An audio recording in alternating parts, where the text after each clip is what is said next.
किसी ने क्या खूब कहा है दोस्तों कि बदन मेरा मिट्टी का, सांसें मेरी उधार है। बदन मेरा मिट्टी का, सांसें मेरी उधार है।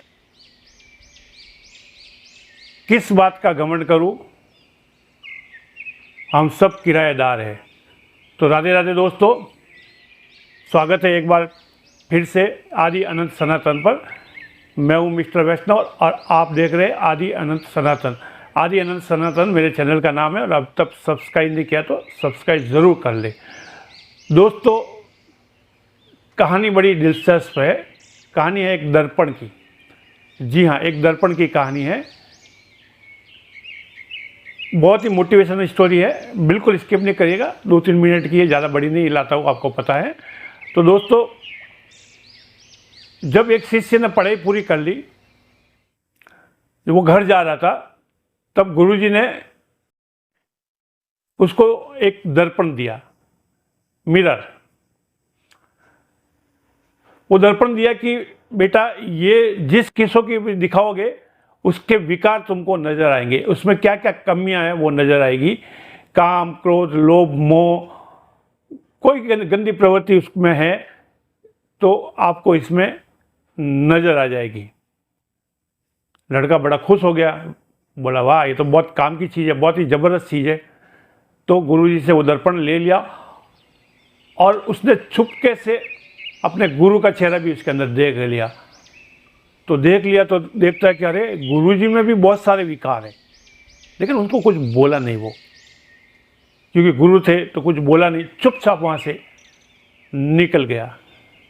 निकल रहा था तो रास्ते में उसको कुछ लोग मिले, तो उनका चेहरा उसके अंदर देखने लगा। देखा तो अरे, क्या क्या इसके अंदर भरा है, ये तो बहुत कामी पुरुष है, अरे ये तो बहुत स्वार्थी है, अरे ये तो बहुत बड़ा लोभी है।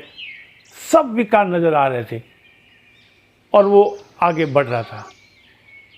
जब गांव के नज़दीक पहुंचा तो उसके मैदान में कुछ दोस्त खेल रहे थे। दोस्तों के पास गया और बारी बारी से दोस्तों के मुंह दर्पण में देखने लगा और देखा, बोला अरे, इसमें भी बहुत बड़े विकार है, ये दुर्गुणों का भंडार है। किसी में कम दुर्गुण है, किसी में ज़्यादा है। कोई लोभी है, कोई कामी है, कोई स्वार्थी है। किसी में क्या दुर्गुण है, कुछ न कुछ सब में दुर्गुण है।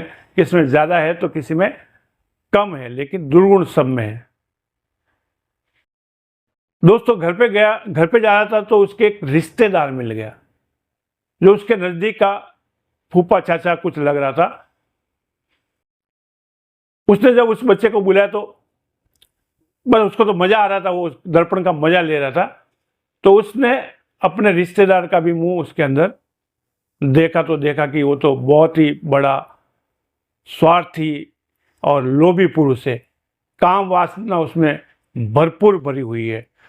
तो देखा, अरे यार, ये चाचा को मैं क्या समझ रहा था और क्या ये निकला, ये तो बड़ा ही गंदा आदमी है। जैसे तैसे वो घर पहुंचा तो उसने बोला, मेरे जो माता पिता है वो मेरे माता पिता है, मेरा इतनी बढ़िया गुरुकुल में पढ़ाई करने के लिए भेजा, तो इनमें तो कुछ विकार हो ही नहीं सकते। तब जब दोस्तों उसने अपने माता पिता का चेहरा देखा तो उसमें भी बहुत सारे अवगुण उसको नजर आए, बहुत सारी विकृतियां नजर आई। पापा में कुछ अलग आई, मम्मी में कुछ अलग आई, लेकिन गलतियां, विकार उसके अंदर भी उसको नजर हो गए। वो सो नहीं पाया, बहुत परेशान हुआ। जिसको भी वो देखता उसमें कुछ न कुछ विकार नजर आया, वो सो नहीं पाता था। एक दिन सुबह सुबह उठा, फिर वापस वो गुरुकुल में गया, गुरुजी के पास गया और गुरुजी को हाथ जोड़ के बोला, गुरुजी आपने ये क्या दे दिया? बोला क्या है? बोला जिसको भी इसमें इसका मुंह दिखाता उसमें विकार ही विकार है। किसमें कुछ है तो किसमें लोभ है, तो किसमें मोह है, तो किसमें माया है, तो सब में विकार ही भरे भरे। तो मैं तो हैरान हो गया।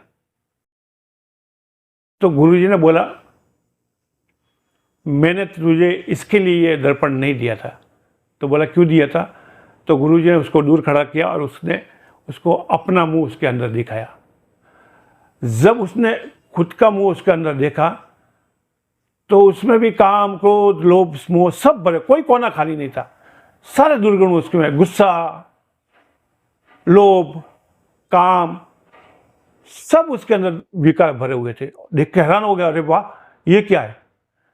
तो वो हाथ जोड़ के गुरु के पाँव में पड़ गया, बोला मैंने तुझे दर्पण इसके लिए नहीं दिया था कि तुम दूसरों के विकार देखते घूमो, मैंने तुम्हें दर्पण तुम्हारे लिए दिया था कि अपने आप को देखो और धीरे धीरे करके उस विकार को दूर करो, न कि दूसरों के